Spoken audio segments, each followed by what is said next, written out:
Hello, and welcome to Steve's Mixtapes.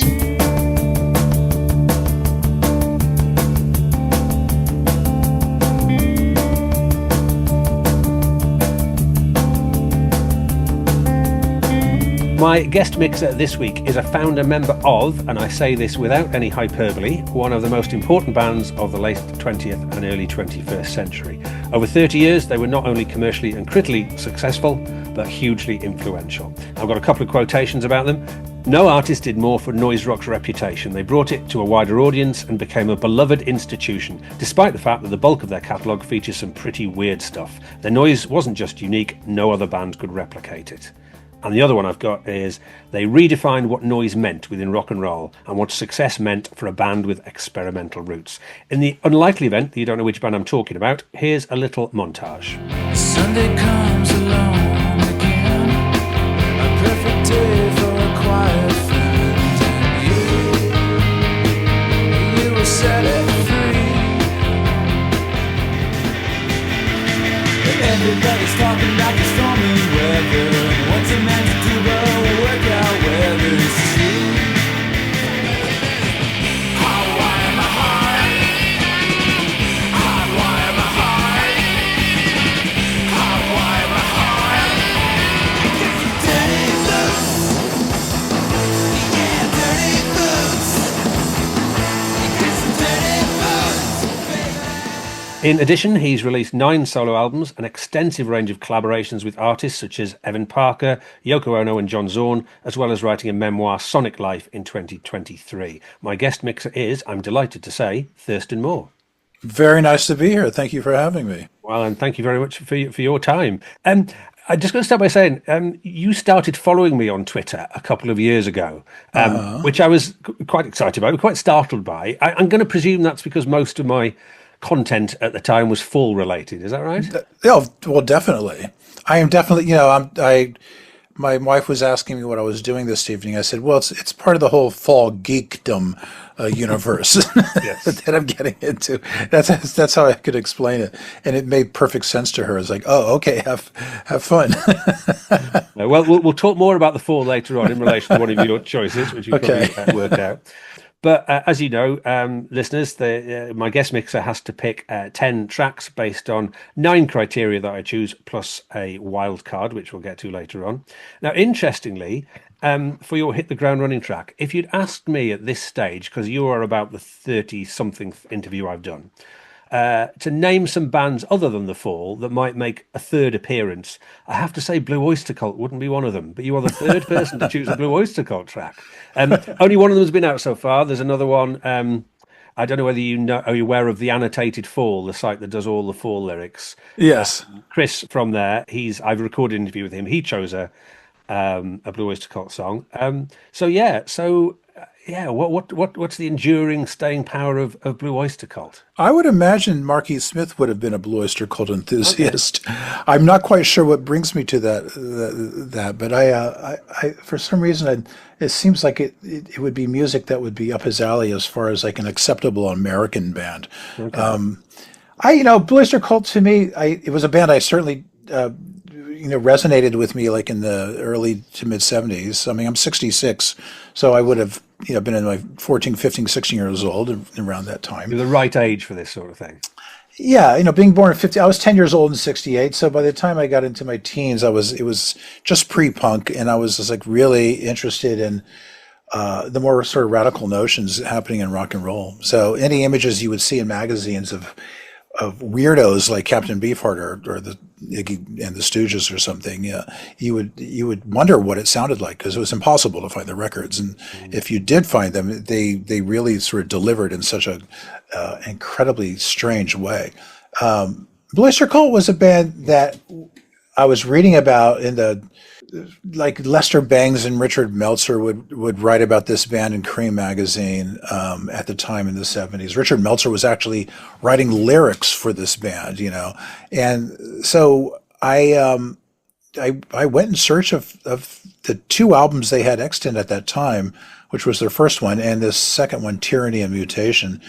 And I got Tyranny and Mutation. I found it, and there it was. And and they were supposed to be equitable to like Iggy and the Stooges and this kind of like hard driving rock that I kind of wanted to hear, because all I could hear in that respect really was Kiss or something like that, and or Mountain, which was a little too kind of progressive boogie in a way, but and Kiss was okay, they had bucket loads of glitter and hooks and everything, and they were fun, and but Blue Oyster Cult were something else entirely. They were they really came across as if they were a bit of a like a motorcycle club with electric guitars instead of motorcycles.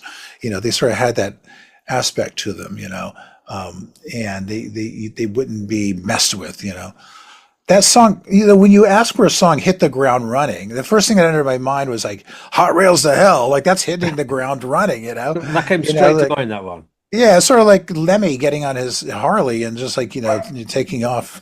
And so I chose that song by them because they really exemplified so much for me of the kind of sound that would sort of presage what I loved about, the rock and roll of punk rock. Okay. First hearing Ramones or hearing the Sex Pistols, it's like Blue Oyster Cult really seemed like they were such a transitional band into that, coming out of like, late 60s, early 70s, deep purplish hard rock, It's funny that you mentioned Motorhead, because actually when they cropped up, I mentioned this to a previous guest. I was, when we had the new wave of British heavy metal in the early 80s, I was sort of 11, 12. So I was into my, Iron Maiden and Judas Priest and all that sort of stuff. So I saw Blue Oyster Cult mentioned a lot in like rock magazines and things like that. But I hadn't really heard them. And I always thought that they sounded like Motorhead. And I think in retrospect, it was simply because of the umlaut on the name. Yes. Like Motorhead. So I was quite surprised when I first heard Don't Fear the Reaper, which really doesn't sound anything like Motorhead. No. At all. Yeah, that was their departure. Yeah, it doesn't. And the other thing I was going to ask, and this is a bizarre coincidence as well, because I was going to mention Kiss. I think Blue Oyster Cult might be one of those bands that have much more of a legacy in the States than they do here. And the two actually I was going to mention were Kiss, who weren't really that well known amongst the general population until they got to the God Save Rock and Roll, Crazy Nights, that sort of yeah. Thing. And I have a couple of American friends who are always horrified that those are the songs that people over here know them for. So I think they're one of those. It's a bit like, as well, left turn musically, John Prine. The American people I know on music forums and stuff were really quite devastated when John Prine passed away recently, but he's really not that known here at all. I've listened to some of his stuff and liked it, but yeah. Well, John Prine wasn't really that. I don't think he was that big a figure in the USA outside of like the critical acclaim. But as far as like a record seller, I think he had more of a success publicly in like Canada. I think that's sort of as far as North America is concerned.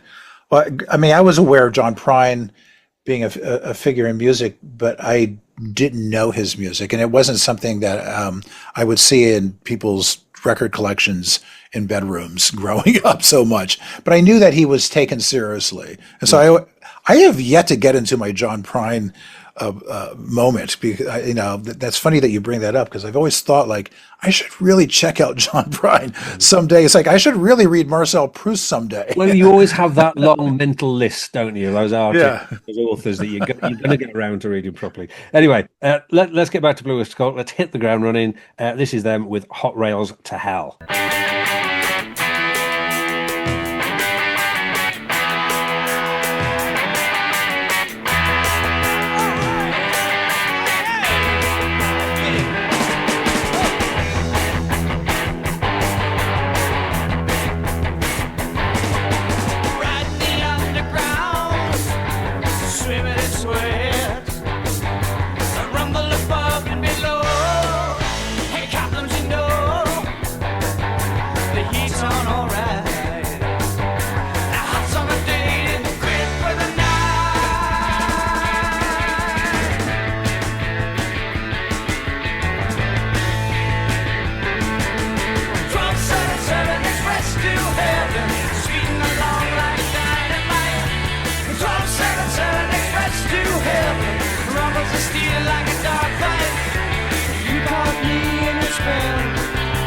Trying to leave, but you know darn well the heat from below can burn your eyes out.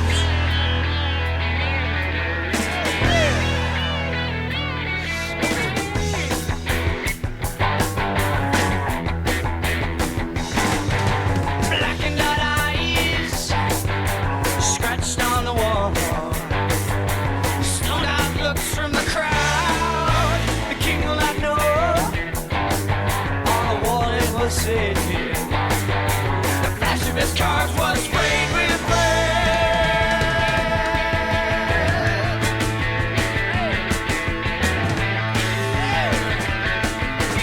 1277 express to heaven, speeding along like dynamite.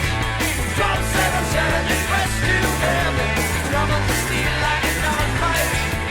You caught me in a spell, trying to leave, but you know darn well the heat from below can burn your eyes out.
Trying to leave, but you know darn well the heat from below can burn.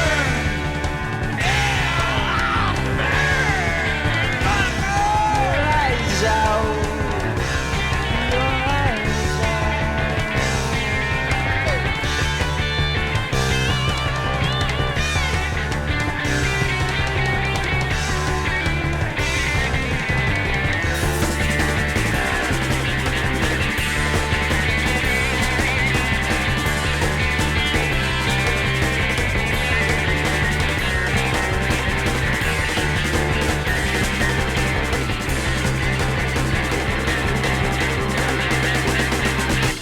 Your eyes out.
From the 1973 album Tyranny and Mutation, the third choice on Steve's mixtapes for Blue Oyster Cult, and that was Hot Rails to Hell. Now, Thurston, there is a standard question I ask everybody that appears on this show, which is, have you always been somebody for compiling mixtapes and compilations and that sort of thing? Yeah, I mean, as soon as I figured out that something you could do with a cassette, and figured out how to do it technically, of like, you know, having a record player and a cassette recorder attached to like a AM FM receiver or an amplifier, and be able to do such a thing, I started making cassette mixtapes, and, you know, first for myself and then for as gifts Brothers. And I don't know if you know, I actually got it. I edited a book called Mixtape, The Art of the Mixtape. Yeah. Anyway, I think as soon as I could technically do it, I did it, and I think that would have been early 80s, like 81, 82, when I was able to do such a thing. I don't think before then, I did, the cassette decks in the 70s. I mean, they were rather kind of bulky things, and they were somewhat overshadowed by like the 8-track tape, that was a big bulkier cassette tape. I don't know if the 8-track tape was as popular a format in the UK as it was in the USA. The 8-track never really. I mean, that's slightly before my time, because I was born. So I think I'm about 11 years younger. Okay. But it would be before my time. But I don't think 8-track really ever took off here. I think it was a distinctly USA abomination of a recording format. But you could actually tape on them, and people would make these kind of 8-track tapes of their records, and I was always impressed that you could do such a thing. If you would see a cassette player, an actual cassette player in a car, that seemed really odd because most people had the 8-track player in the car. It was the primary way of listening to music mobily, but the cassette obviously did take over.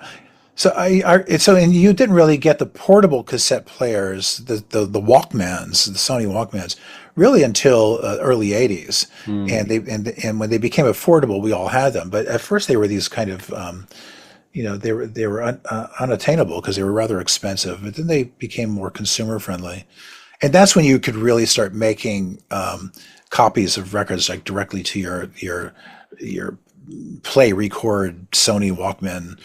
And I first started doing it when I got really interested in all these singles coming out from hardcore punk bands in the early 80s, like Minor Threat, and Black Flag, and SSD Control, and Urban Waste, and all these bands. And I really loved those singles. I thought they were great because they all sounded kind of the same, and they had the same vocabulary. And it was a new scene of young people doing this thing, and I just thought it was great.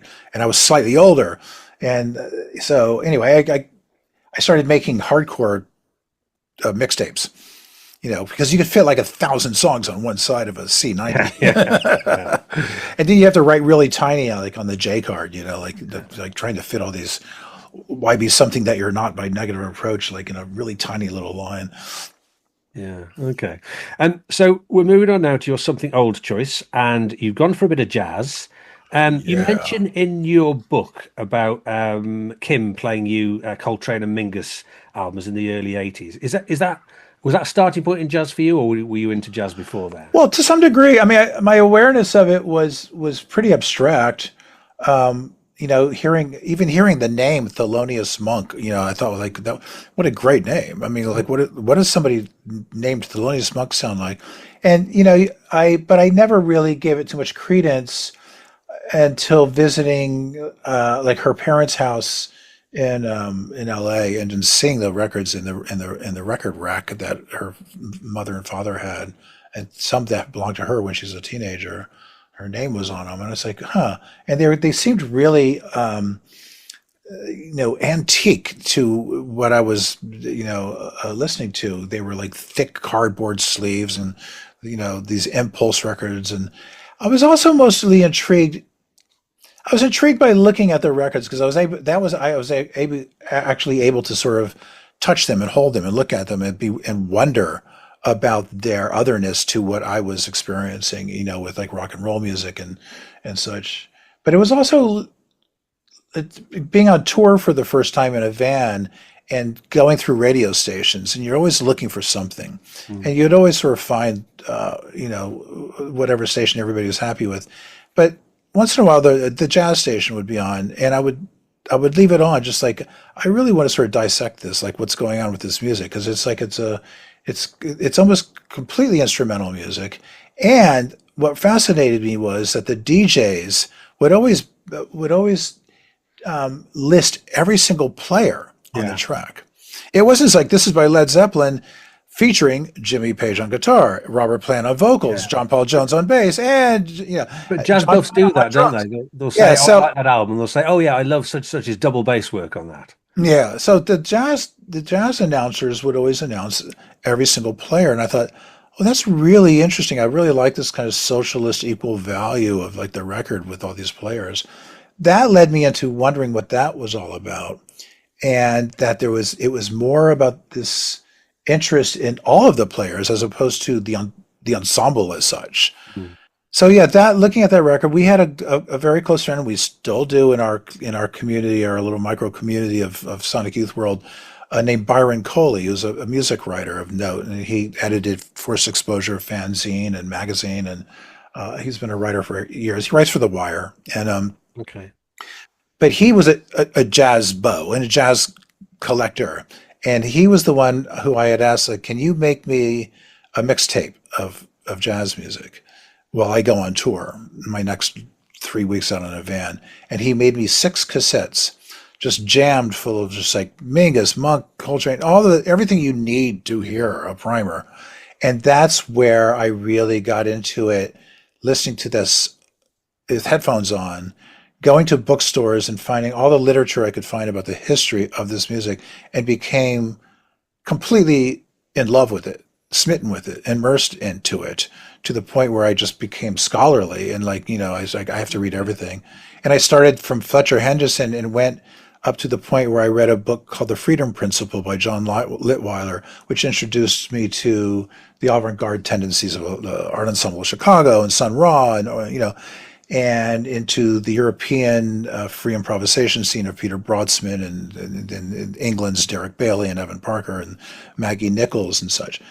And so and then I started really getting into the fact that all the recordings from that scene were independent artist-run labels for the most part, Incus Records or Ictus Records or Free Music Production, FMP Records in Germany, and that was fascinating. I was like, well, this was punk rock way before punk rock. Mm. This was independent artist-centric music that was just like making missives to like give to each other, to have this dialogue of this language that was really just on the margins of even jazz music. So that was fascinating to me. And, it led me into loving like Ornette Coleman, which we're going to hear, as certainly as one of the great masters of the music. I was going to ask, and actually, it sounds like you don't in a way, but a lot of jazz is such a broad church. A lot of people who like jazz have an era or a particular type, but often an era, isn't there, that people particularly like. So for me, nearly everything I like jazz-wise is between about 68 and 75, particularly Miles Davis around that sort of period. But actually, sounds like you're a bit broader than that. Well, I also agree with you. My pleasure is a little more sort of late 60s and onwards, and getting into certainly into the more sort of more challenging aspects of the music as well. The more free jazz world and the avant-garde jazz world, as opposed to the more modal and modern jazz stylings of Miles and Monk and Train. But Train actually kind of, before he dies, he's getting into that last record with Rashid Ali, Interstellar Space, where he's getting into this heavy free jazz territory. But yeah, I think I've decoded it to such a degree where I can listen to all eras of it and just have complete passionate respect for everything that's going on in there, for the artistry of it. But a lot of it's to me it's like it's a technique music. It's a high technique music. If you're kind of a person who doesn't really want to involve yourself with traditional and standardized forms of technique in music making, to play jazz is probably not what you wanted to be doing, because it really is sort of it's an artisan's music in a way, with this balance of just like freedom and spirit, and as opposed to say like a band just picking up their guitars and instruments that morning and making a record that night, which is also a beautiful, ramshackle, wonderful thing to be, like the Raincoats or something, which is like, to me, is like as heavy as any jazz recording, but it's not jazz. So when I play free improvisation with my guitar, with any kind of person playing, coming out of the jazz idiom, I would never pretend to myself or to this person that I am meeting them on that level of jazz technique. That's not going to happen. And for me, one of the reasons I don't like a lot of stuff a lot earlier than that, particularly say 50 stuff, is that sort of framework that they often had of playing like a recognizable melody, playing it like 16 bars of it, and then the pianist has a solo, and then the saxophonist has a solo, and then the drummer has a solo, and then you come back and play it through twice again, then you're done. And actually, Ornette Coleman was one of the key people in breaking that down, really, wasn't he? He was definitely defying the traditional tropes of the music. And it's funny you say that. I remember when we were extolling the virtues of jazz, Byron Coley and myself, maybe somebody else or two, to Steve Albini, the recently deceased producer of our world, and he was so anti-jazz. He was just like, he's like, no, it's music made by people with beards. I can't, and I was like, oh, come on, Steve. And he was like, no, but jazz music is like, it's just like, the solos. I mean, solos are the death of music. Solos. I mean, so the saxophone player trots out his solo, and the trumpet player trots out his solo. The bass player trots out his solo, and he was so disparaging about it. And I said, I kind of understand your animosity here. Yeah, nobody wants to hear solos. Punk rock was all about like no more drum solos, no more like wanky guitar solos. It's like jazz. To me, it was just like, it was always about being in service to the interplay of the musicians. And yeah, Ornette kind of, in some ways, dispelled of that in a way. And he's such a, to this day, he cuts such a strange figure, because he sort of self-taught himself in a way that a lot of jazz and music scholars say he kind of taught himself wrong, so his note play was a little sort of off.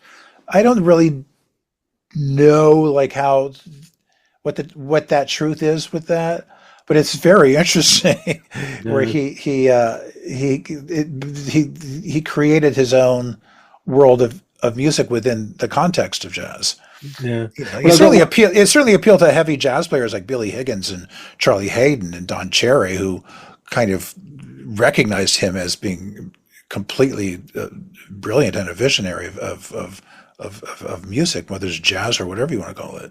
Yeah, well, I've got a good quotation from Tom Durek, I think you say, who points out that although he's now celebrated as a fearless innovator and genius, at the time he was regarded by peers and critics as rebellious, disruptive, and even a fraud, which I suppose is, in relation to what you're talking about being self-taught and all that stuff.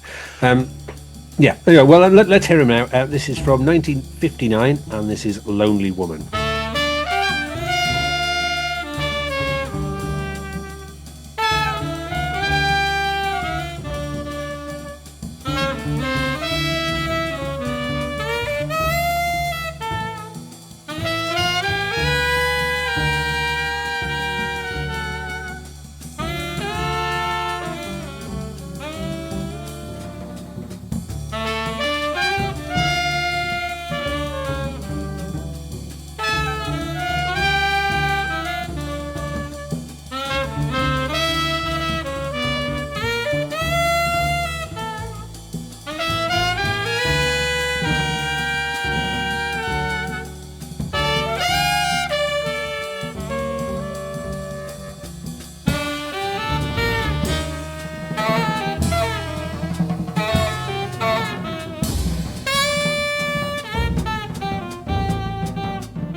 Lonely Woman from Ornette Coleman from the album The Shape of Jazz to Come in 1959. Was there a particular reason for choosing that one, or is it just such a beautiful song, such as just a stirring piece of music, and I put it on every mixtape.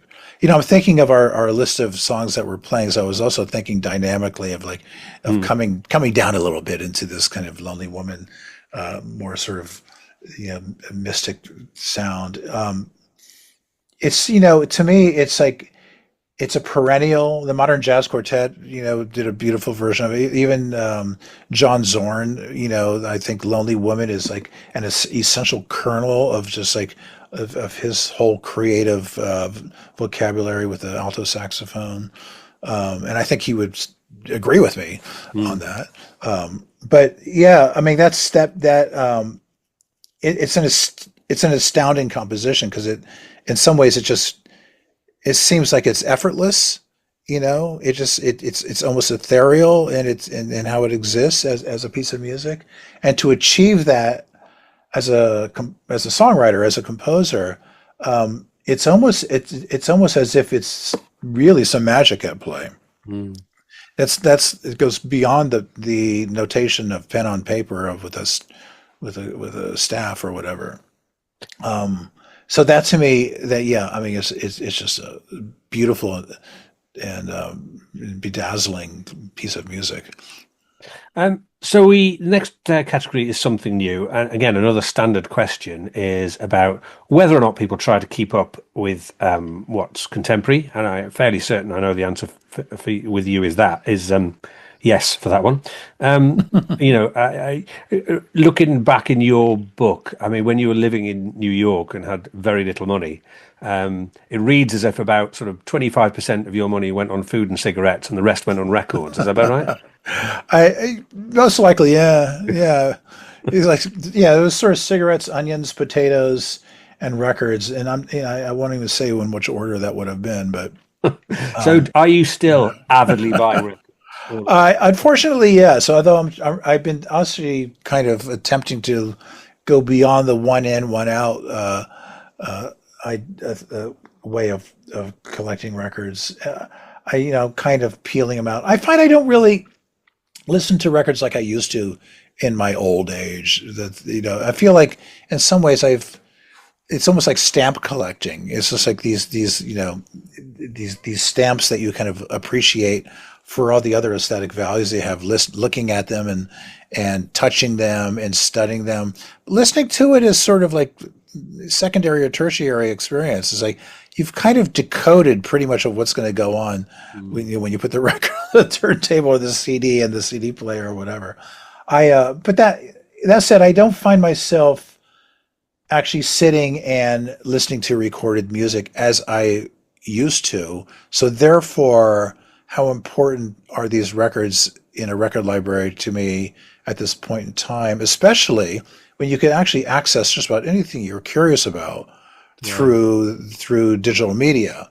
And I also know that putting a record on and that friction of the stylus in the groove, or the friction of the magnetic tape head, in a cassette player, even a CD player, for God's sakes, at least you're touching something. At least you're touching a CD.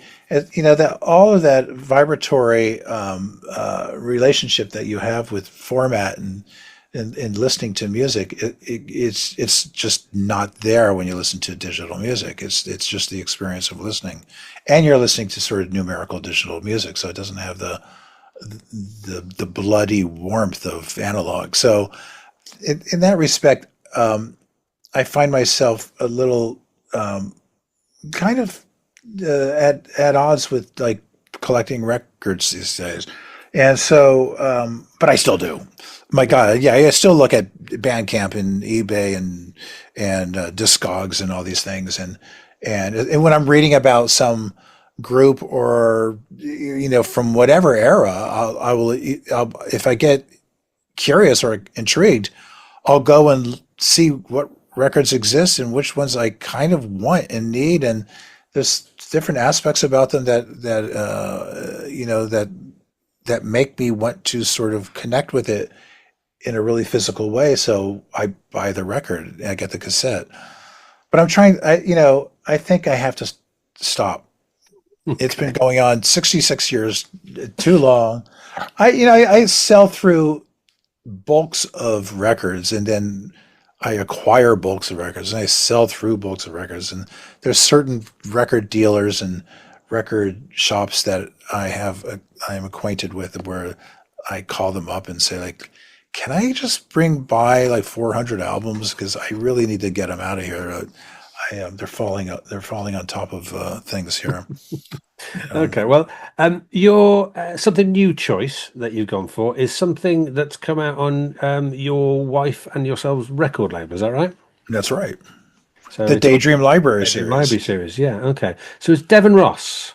Tell me about Devon. Well, the Daydream Library series is a label that my wife Eva had started primarily, essentially, to put out the first album by Big Joni, which is a London-based band, and who we had seen supporting this band that we are friendly with called The X, kind of an anarcho-punk band. Well, they are an anarcho-punk band. Not much more. Well, they've been chosen a couple of times on this show as well. Oh, cool!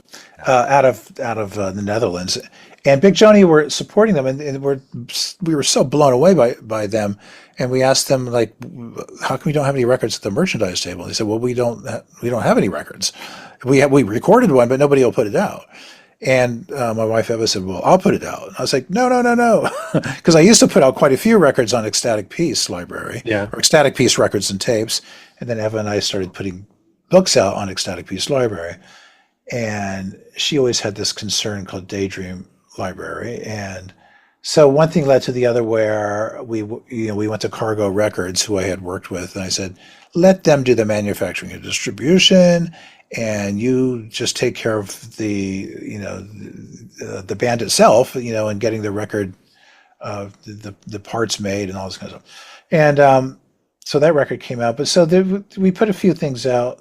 The Devon Ross record came about because I had done music for Demon Lover, which was the French film director, auteur Olivier Assayas, who Sonic Youth had worked with a bit in his first version of Irma Vep, the movie in the 90s. And I always had a relationship with him through the years, and he's since become quite a recognized French filmmaker. And so he was working on this HBO series, which was his updated take on the Irma Vep story, and featuring Alicia Vikander in the protagonist role of Irma Vep. And her character's assistant, she plays an actress, and so her assistant as an actress, her Hollywood actress doing an art film in Europe, her assistant was played by this young woman named Devon Ross, and who's great in this film. And so when I went to see the premiere of the episodes that was happening, I met everybody who worked on the film, the actors and the actresses, and I met Devon Ross, and young, early 20s young woman, and she said, "Can I send you some music?" And people say that to me all the time, and I always say, "Sure." It's and I give them the Ecstatic Peace address, and so Eva said, "Oh, the actress of Devon Ross sent us some music," and she listened to it. She said, "It's actually really pretty good." And then I listened to it, and I was like, "You're absolutely right. It is really good." And it was just like really good.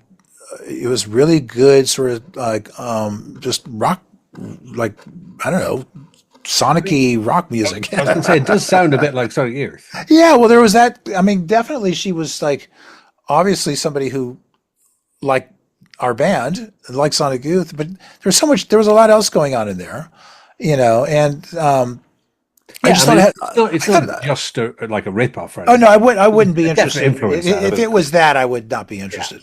Yeah. I heard there was definitely something else going on in there. Her lyrics, the attitude, and we said, well, let's do a 12-inch. There was like 4 songs, and it's called Oxford Gardens. Devon was living in London for a bit, and then she went back to live in LA.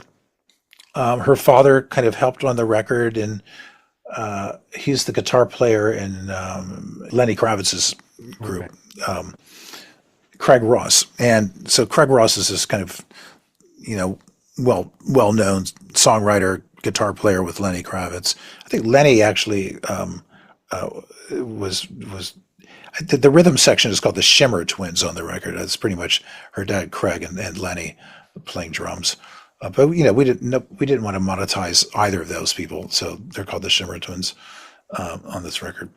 Don't tell anybody.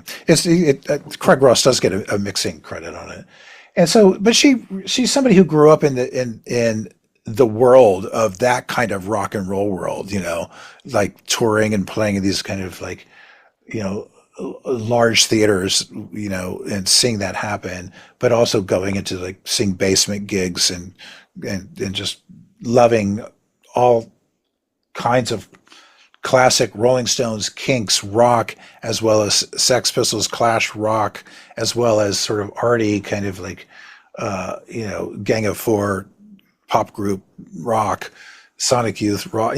She's like was really just kind of had a broad appreciation of all of this, and she can really play guitar. Standing behind his look of love, standing behind his sorry eyes, hiding behind his new black suit. Watch out before he sucks the life right out of you. He's mine, not yours. But he's mine, not yours. Step right up when you hear his call. To protect all the time is not to protect at all. Now I bid a friend a bitter farewell. Don't watch what you say to me, I'm not in his little world. But he's mine, not yours. He's mine, not yours.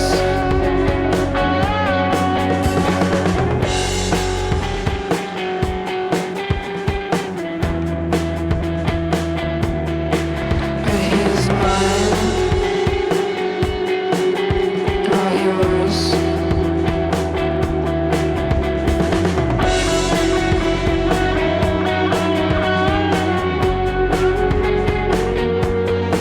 But he's mine, not yours.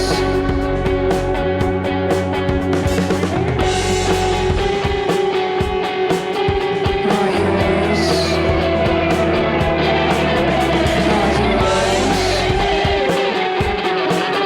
Not yours. Can't you see me calling to you? Can't you hear me saying nothing? Can't you see I'm falling from you? Cut off with no strange distraction.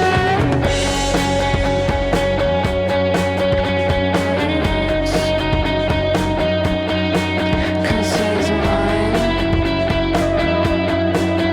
not yours.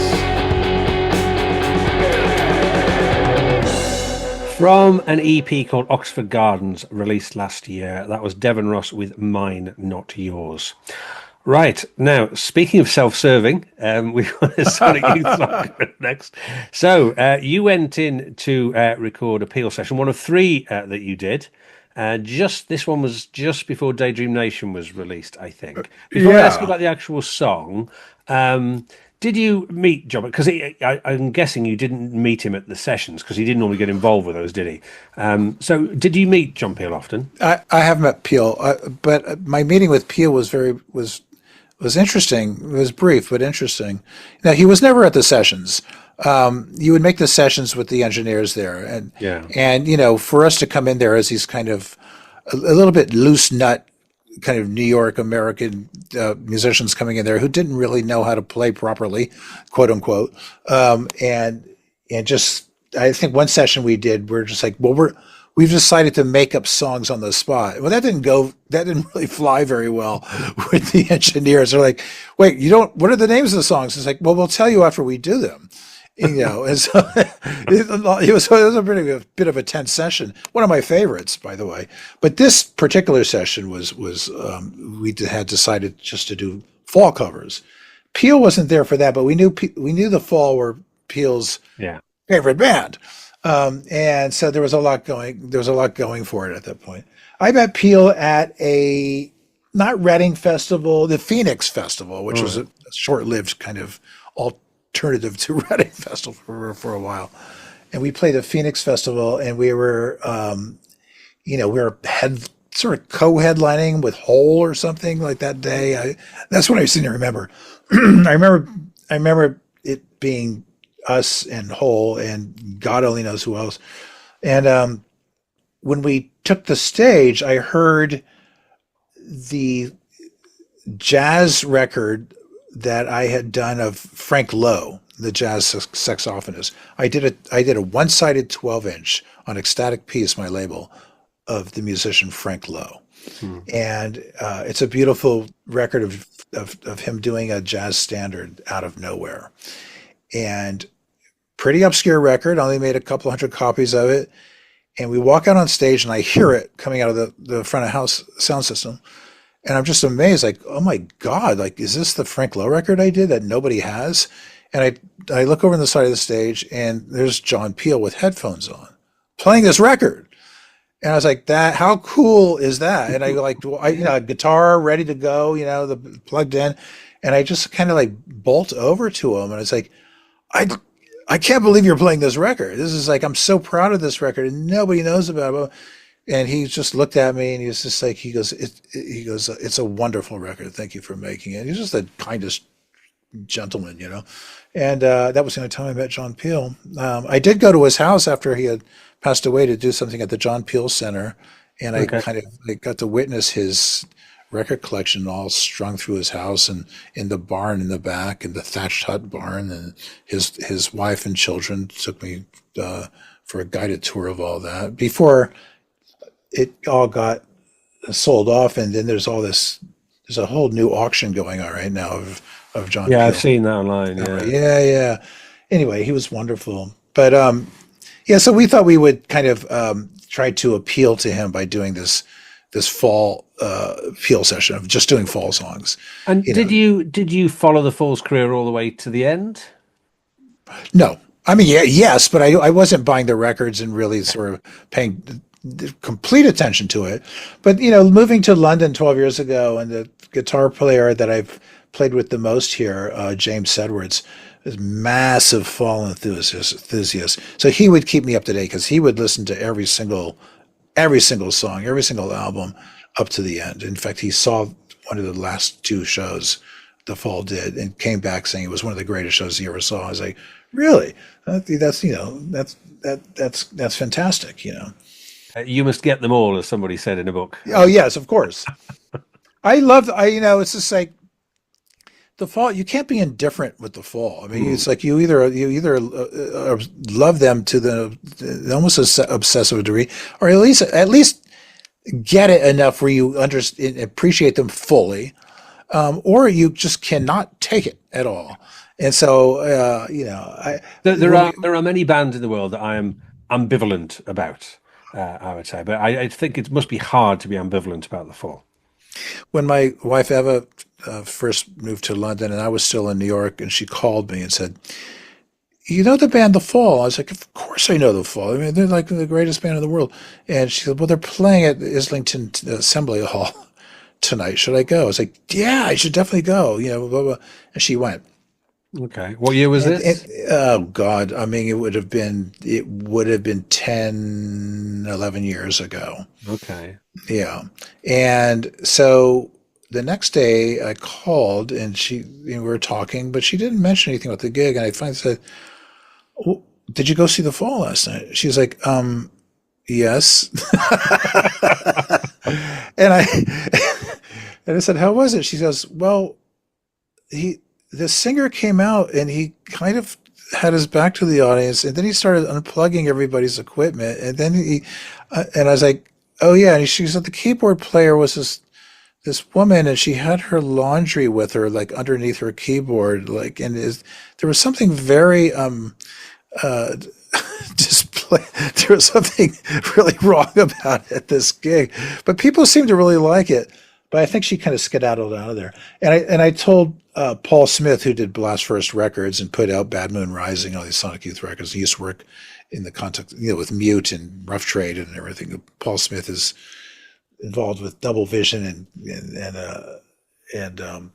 so many cool records that came out in the 80s and 90s, Cabaret Voltaire onwards. So I wrote to Paul Smith and I said, Eva went to see The Fall and she got kind of freaked out by this group. And he wrote back, like a lamb to the slaughter. Which I thought kind of really said it. Okay. All right. Well, let's hear Sonic Youth now. This is from their 1988 Pure session, and this is Psycho Mafia.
Now, your Something Blue choice, Thurston. You've gone for something with blues in the title, although you'd struggle to actually call it a blues song. I wanted to ask you, it's sort of tangential this, but I've spoken about this when I've been sat on the other side and been interviewed for these podcasts about a record purchase that sort of changed my life musically a bit. So when I was about 13, I think, I bought completely in a speculative way, because this is pre-internet and everything. I bought a very cheap and tacky Velvet Underground compilation, and I bought Raw Power, and I took them home. I will never forget that day, because up till then I'd listened obviously to pop music, I'd listened to heavy metal, and I'd listened to a lot of David Bowie, but I was not prepared for either of those two records. And it sounds weird now. I listened to Raw Power, and I thought, David Bowie's infamous mix of that album. And I thought, are you allowed to release records that sound like this? Really? It sounded like somebody hadn't recorded it properly. So, looking back and going back to your book, and you talk about all the gigs, an incredible number of gigs that you saw in New York at a very formative time, which I'll come back and ask something about later. Did you, there's a number of things you saw that clearly were like wow moments. Would you pick out any one particular musical epiphany from your early years? Of seeing live music, you mean? Well, live or an album, either. Finding for me as well, finding raw power, and listening to that record and like wondering what in God's name is going on is where James Williams' first slice of lead guitar happens. It sounds like it's so redlined above the entire rhythm section that I had never heard anything like that before. So it just seems so wickedly aggressive. Yeah, it's like actually the rhythm do section something playing, like that. It's like the rhythm section are playing in a room over there, and all of a sudden he sneaked up with his amp right behind you and just switched it on. The mix is at once terrible, but on another level, it completely is kind of making manifest the kind of aesthetic that was going on at the time, which was basically just defined by cocaine use or something. Iggy, a lot of people hear that record with his mix, which to me sounds more like a more typical hard rock album mix. The Bowie mix is far superior. And I was going to actually do like a whole fanzine of interviewing people about the differences between these mixes and which one you prefer. Because I've talked to younger people, certainly, who say, oh, I prefer Iggy's mix. It's a little more sort of, it has a more sort of kind of standardized like crunch to it.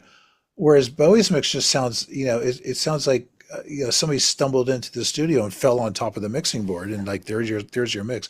I like that. I like that sound of just damage that's going on with that record. And it was completely inspirational. I when I mix records, I note that mix in my brain when I'm mixing records. It's like, it's just bizarre. And, so if you're kind of into subversive and bizarre aspects of rock and roll music, that record is just like, that's the blueprint. So I mean, well, the song we're going to play is on the Funhouse album. Yeah. And I chose it just to something blue, like it was a bit of a piss take, okay, LA Blues. But the funny thing is when I bought Funhouse and that record, to answer your question, that record was life-changing for me because I had sort of heard about it or read about this band.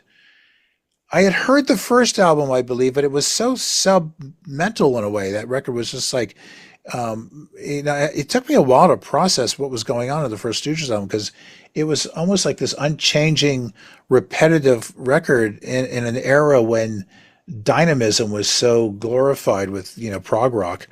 And so it was such an odd duck of a record. Even like the long John Cale viola We Will Fall track on the end of side one is like, what in God's name is this? So I was very curious about the second record. And the second record was really unlike the first record, the fact that it was like that much more kind of like savage. In Wilder, isn't it? The second. Yeah. And the songs were just like complete like monster hooks. And so when I first heard it and I was looking at the song titles and the images on them on the carpet, sprawled out and everything, just who are these cretins from Detroit, Michigan? And, and the record had already been out a few years before I got my hands on it. And it was, it was just by accident, by random incidents, seeing it in a record store bin. I was like, oh my God, this is that record, like here it is. It was almost like it was like, how did this even find its way here in this record store? And so I immediately bought it. It must have been all of like, $4, which would have been like £3.50. And so, listening to it through and being completely kind of blown away by it, like how intense it was. But thinking LA Blues was going to be this, okay, we're going to get down into like a blues thing at the end here. And then it's this free jazz caterwaul. Yeah. I mean, it kind of sounds like it's when you see track list, like it's going to be like a late period Doors song. Yeah. LA Blues, a late period Doors song straight off of Morrison Hotel. And but it's not. And it's Stephen McKay playing saxophone. Well, he plays saxophone all over the record, but that song especially, he really has his moment. And not having any reference for, say, free jazz or jazz of any kind at that point in the early 70s. It was just this. It was the first sort of instance of a sonic maelstrom that I would experience. So it was a very important piece of music to hear. And I just thought I thought it was wonderful. I didn't think it was like, I didn't take the needle off and go like, okay, this is garbage. I just thought like, this is great. I mean, whatever this is, but of course, years later we go like, oh yeah, those guys are just totally referencing Sun Ra and Archie Shepp and in their own sort of amphetamine way.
The Stooges with LA Blues from 1970s fun. Beware! Watch out!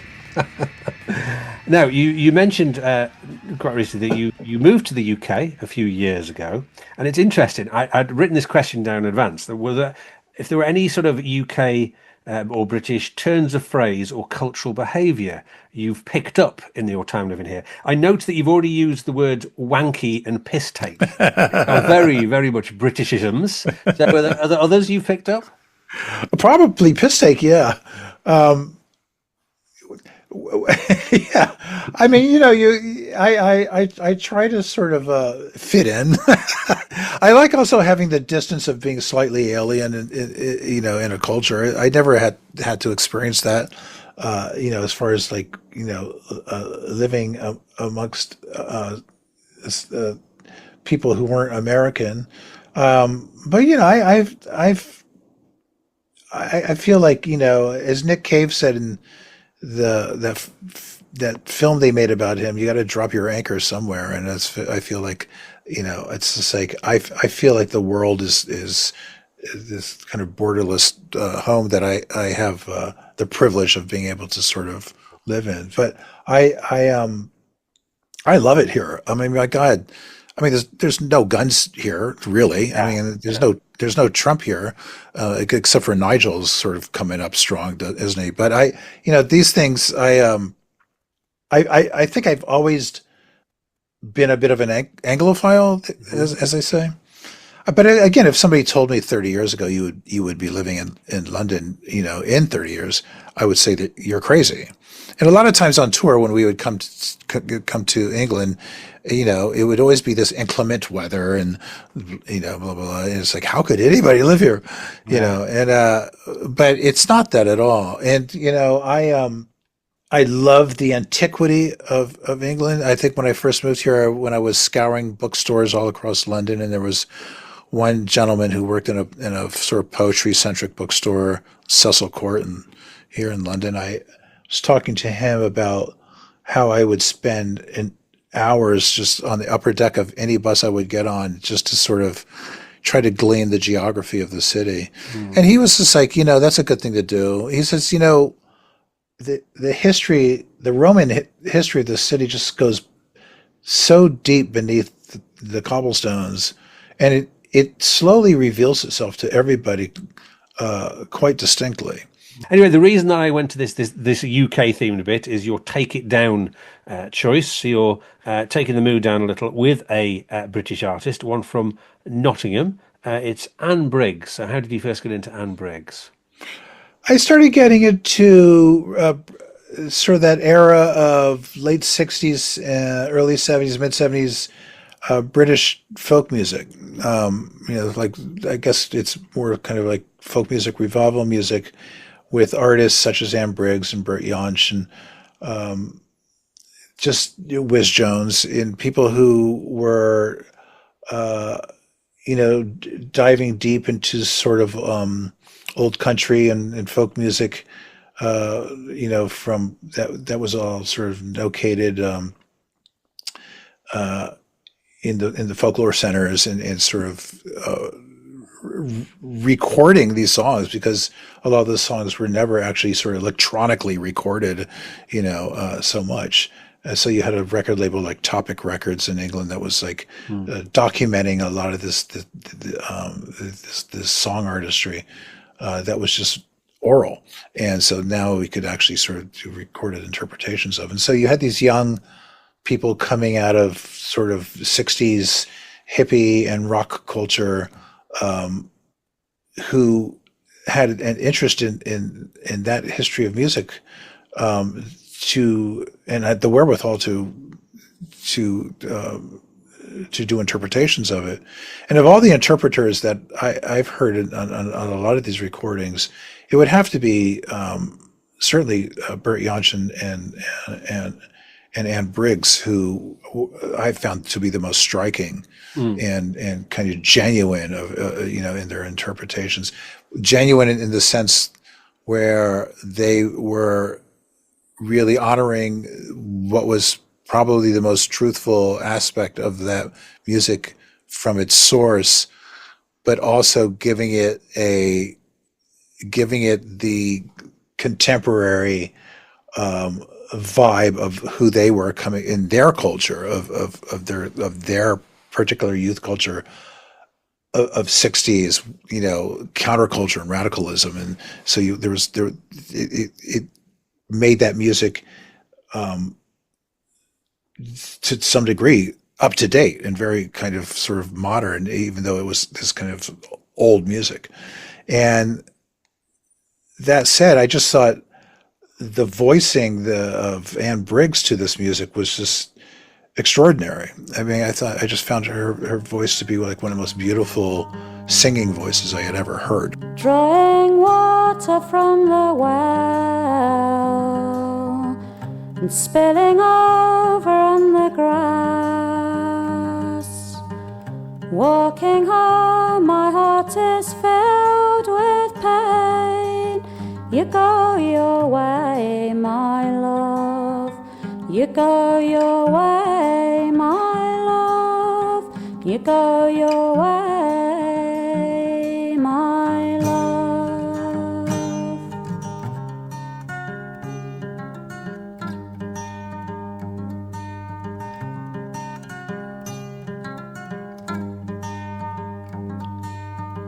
And as I wander through the trees, picking up the windy leaves, I wonder where you may be sleeping now. You go your way, my love. You go your way, my love. You go your way, my love.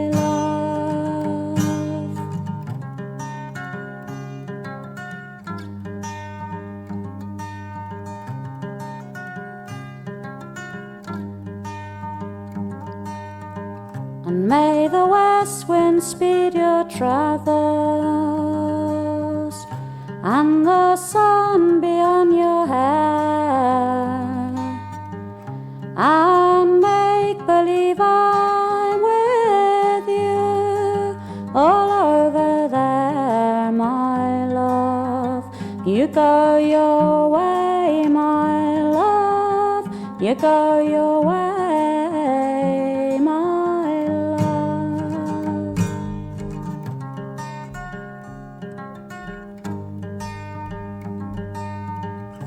Friends and strangers bring stories when I ask where you might be. Magic stories they have brought to me. You go your way, my love. You go your way, my love. You go your way, my love.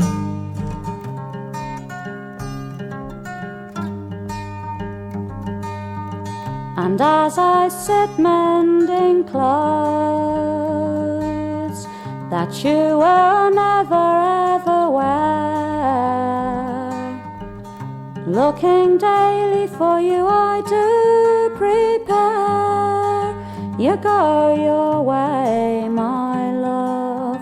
You go your way, my love. You go your way, my love.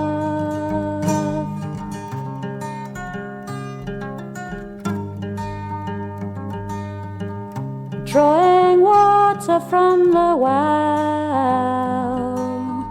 and spilling over on the grass. Walking home, my heart is filled with pain. You go your way, my love. You go your way, my love. You go your way, my love. From her self-titled 1971 album, that was Anne Briggs with Go Your Way. Now we're going around the world now, which is the next category. We've been to all sorts of countries so far on Steve's Mixtapes. We've been to Cambodia, we've been to Japan, we've been to Brazil, but Thurston is taking us to Russia. I'm taking you to Russia, whether you like it or not, and only because there's always been really good bands coming out of Russia. The really good bands that I'm talking about are the ones that are doing really just kind of radical and inventive experimental music, and in different genres. You know, even in the black metal genre, like the Russian black metal bands are the most sort of bleak and kind of isolationist, you know, like just like obliteration of sound kind of bands. If you were to go that route at all, go to Russia.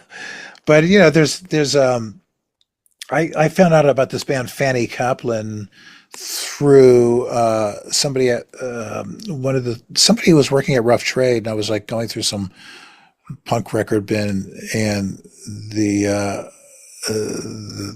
this person said, "Have you heard Fanny Kaplan?" I was like, "No, I mean, I don't know what this is." She goes, "Oh, they're these all girl band from Russia.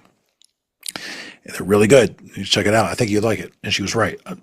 I loved it, and I thought it was such a great record. Very sort of, very sort of no wave, kind of noisy punk stuff, of which that stuff is everywhere. I mean, you can find it anywhere and everywhere, but I don't really, not all of it appeals to me so readily, but this record really did. And they have a this album came out in like 2016, and there's a newer one that came out, or actually, I don't know in what order they came out. It's a little hard to tell with like the Russian scene. But Fanny Kaplan have a record called Fanny Kaplan, which you can find, and then there's another record called Plastilin, which is just as good, and they're both sort of around they came out around 2015 to 2016. So whether Fanny Kaplan is still extant, I don't know. I mean, and I don't even know who these people. I don't know who these people are. All I know is like they're all women. There's somebody named Karina, there's somebody named Diana, and there's somebody named Lucy, and that's all I know. And Fanny Kaplan is a name that I think it was a resistance fighter or some kind of. She famously tried to assassinate Lenin. Yeah, so say no more. That's who this band is. So they have that energy. It's very garish. It's very experimental, and I think it's great. The song is called "Povod nakrycia," I think, which means in English the reason to cover up.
Fanny Kaplan from their self-titled 2016 album, and that was Povod nakrycia, the reason to cover up. Now, you mentioned no wave there. Now, there's an interesting left of centre choice. I did wonder what I might get from you, Thurston, as a left of centre choice. But it's a song from your history, really, isn't it? It's a band called Fakir. I think that's how you pronounce their name, Fakir. And they were a band when I was curating the Noise Fest, which was a fest of underground and experimental music to some degree. It was just like whatever. It was just music that was not being promoted anywhere else in downtown New York City at the time, 82, 83. I put on a festival at a gallery. I was asked to curate it, and I curated 9 days of just all this disparate music. And so bands that couldn't get gigs at any of the clubs because they were too weird or unknown were coming to me like, can we play? I was like, yes. Can I play? Yes. Just put your name down. And so In fact, you mentioned Lester Bangs before, didn't he say? Yeah. Well, I mixed it up with like people who had some notoriety, like Glenn Branca played and Rhys Chatham played. And, it was one of the very first times we played under the name Sonic Youth. But, Lester Bangs wanted to write about it. And he called me up from a payphone booth because he didn't own a phone and said, like, I hear you're doing a festival called Noise Fest. And if it's about noise, then I should know about this. That's my meat.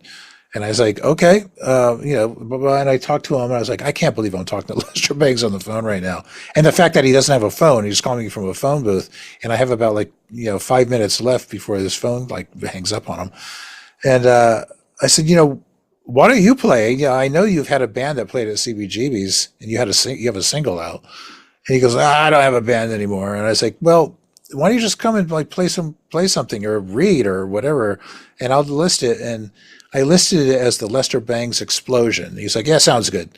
And so sure enough, at the last night of the festival, I put his name on the chalkboard out in the front of the gallery, and he didn't show up until after we closed the place down. We were going off to have one final kind of drink in celebration of this 9 days. And here comes Lester down the street, slightly inebriated. And he's like, oh, I was just heading over there, man. But I had to go to this record industry event. Yeah, a bunch of boring people. But I did get to pick up this new record by the first album by DNA. And DNA were like the primary no-wave bands along with Teenage Jesus and the Jerks and Contortions. So this is already 82. So that whole scene is kind of winding down and morphing into like its next phase of whatever Lydia's going to do or, James Chance is going to do. And post Contortions. This DNA record just come out, and it was a fantastic record, but nobody had heard it yet. And Lester hadn't even heard it yet. He just had a copy of it. And he was so excited that I'm going to go home and listen to my DNA record. And that was the only time I met Lester. And but this band Fakir had come traipsing in to the gallery and said, can we play? And they had a little 7-inch, and they gave it to me, and I took it home and I put it on my little cheapo record player, and it was the coolest record. There was only 100 copies made with hand painted. Yeah, have you still got it? I still do, yeah. Oh. And and there's only one record store in town that sold it. It was called 99 Records, with this English woman named Gina Franklin, who sold creepers, came over to New York and was the first person to sell creepers to New Yorkers in New York. And so she had a clothing store, and her partner, Ed Ballman, started selling records, and he was really into what was going on in London at that time. And so he's bringing all the English records over from London and Manchester. And so that was our place. That's where we kind of discovered so much of what was going on in England, was through 99 Records. But local people would come by with their records and try to sell them or give them on consignment. And this was one of them. I think it was the only place you could ever find that record. Mm-hmm. So anyway, I mean, it was they were kind of like hippie-ish kind of in a way, but they were young, and I had them, I said, why not? The record's really kind of weird and good and sort of damaged and kind of like in its own world. I mean, it sort of gets described as being no wavy and whatever, but they might have played once or twice, and the members went on to do different things. I think the lead guy, Arcane, went on to do different things. And as it is, I think somebody who played drums with them actually tried out with Sonic Youth a little bit, played one gig with us at the Mud Club, and then he kind of disappeared. They were weird. They're weird people. And, and they made this weird record, and it's just this kind of lost ephemeral piece of weirdo music at a time when a lot of people were making weirdo music, and it just sort of stands alone. And I love things like that. And they're all over. They're all over the planet. This one just happened to be right there at that time.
This was quite hard to get a hold of. I had to rip this off a YouTube video, which all it says on the YouTube video is obscure NYC no wave. There you go. But I looked it up. You, in an interview a few years ago, described them as odd and sensual. Odd and sensual, yeah. That's what it was.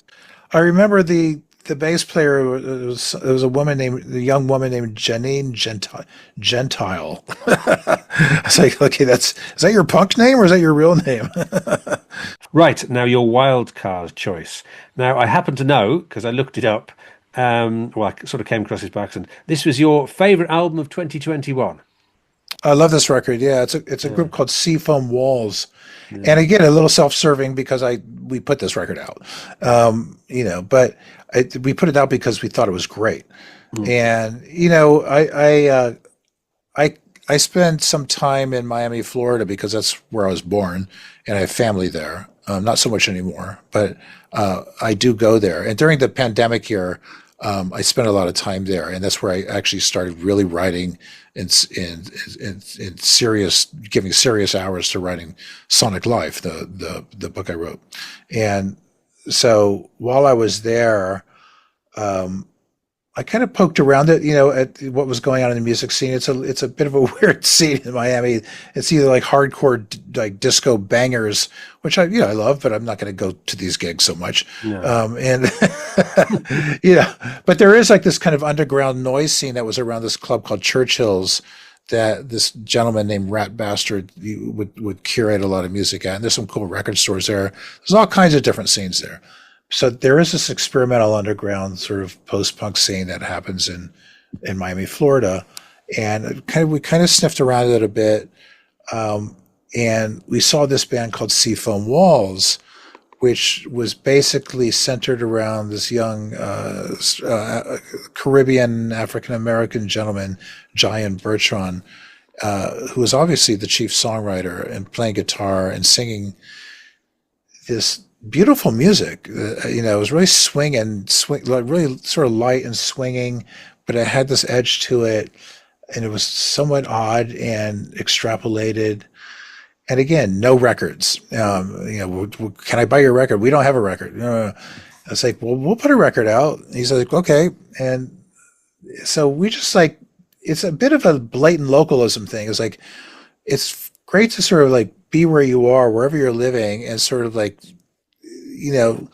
get involved locally with art and music. And if you have the wherewithal to actually make something with these people, and they like have it. I've always loved doing that, and so that's what this activity was.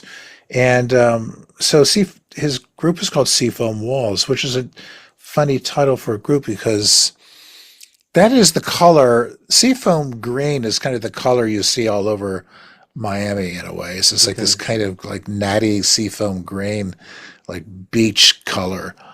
And so there's lots of walls there that are that color. And so to call your band, if you're from Miami, Seafoam Walls is like very telling.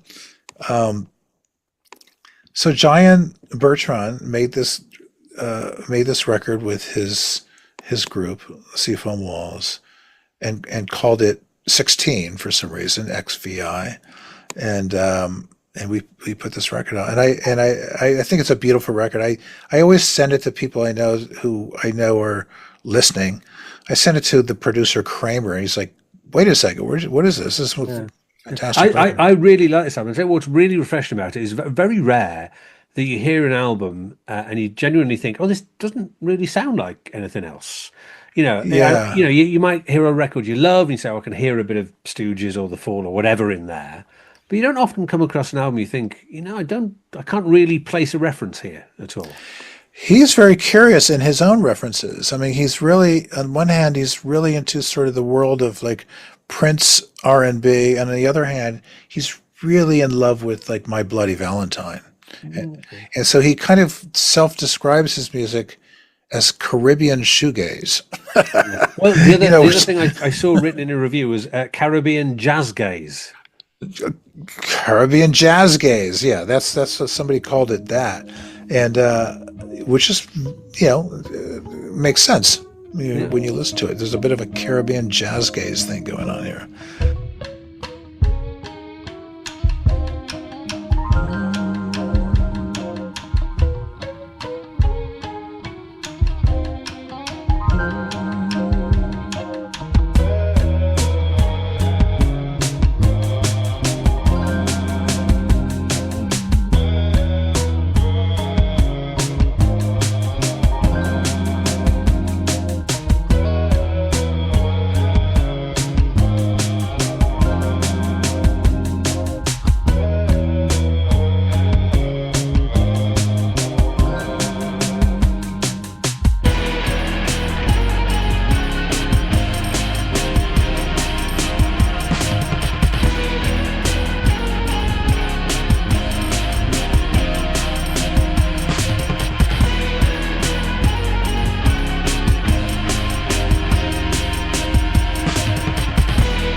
That was Seafoam Walls with Sound Check from their 2021 album 16, as in the Roman numerals XVI.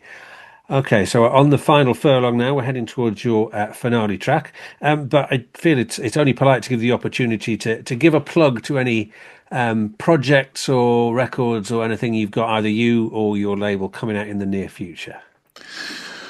We have new records coming out.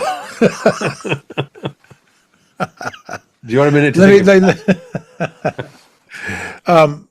Let me.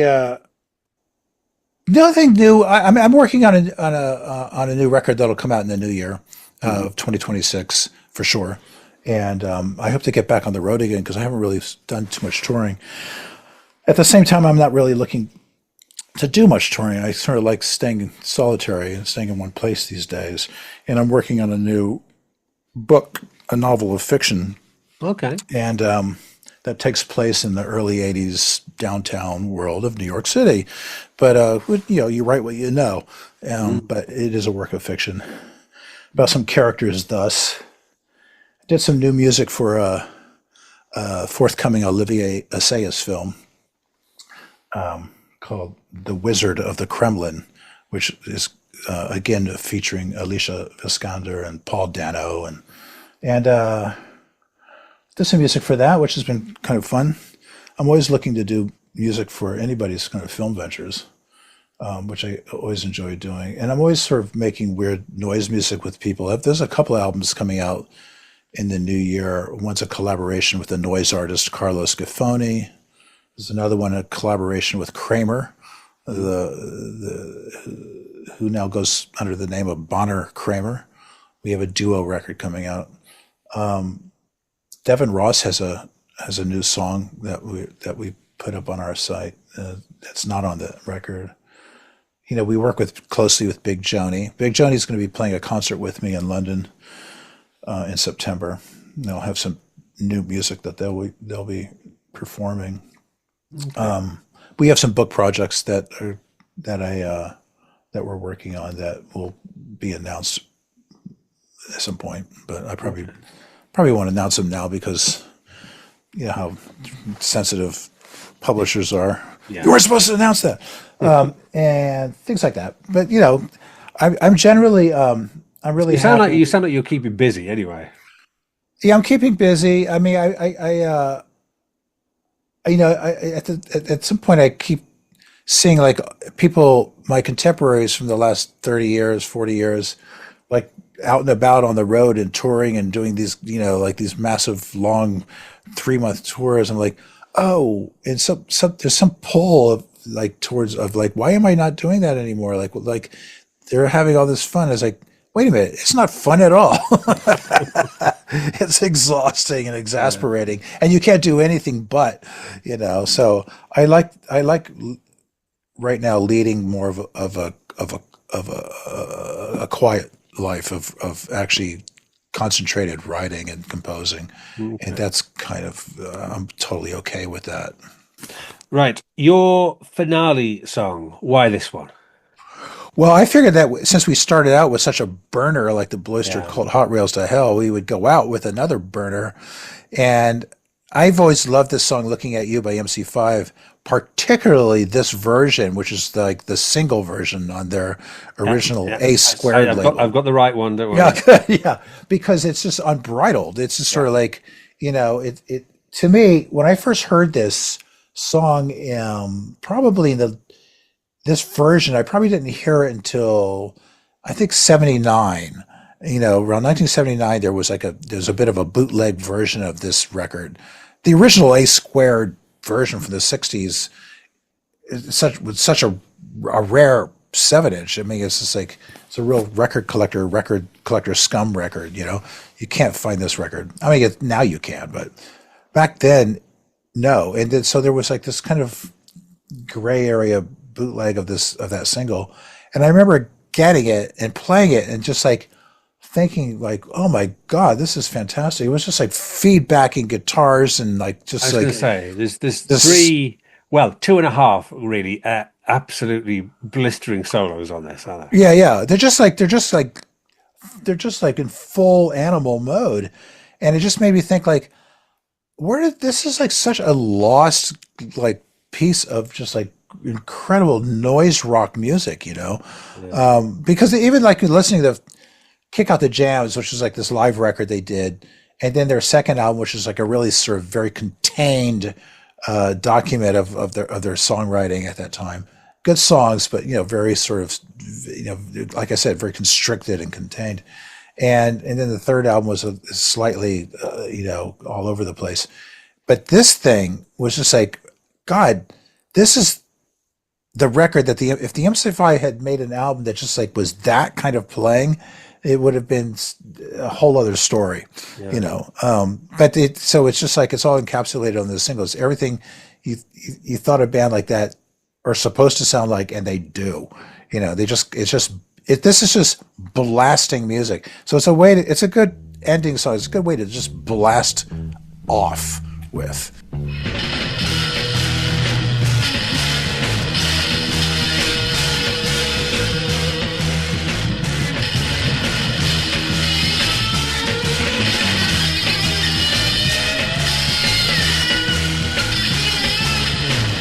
When it happened, something snapped inside, made me want to hide.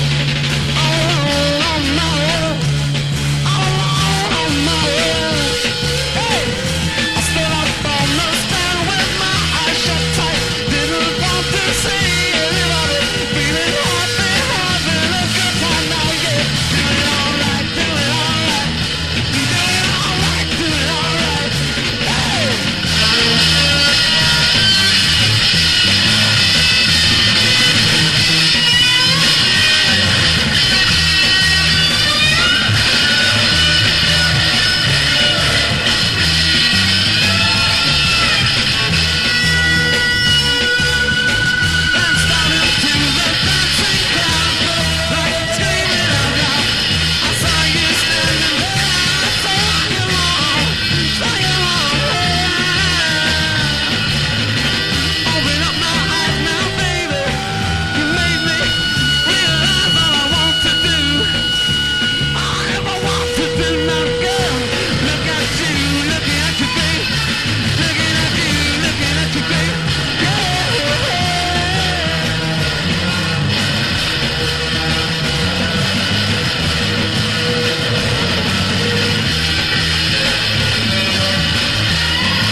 Looking at you, looking at you, looking at you, looking at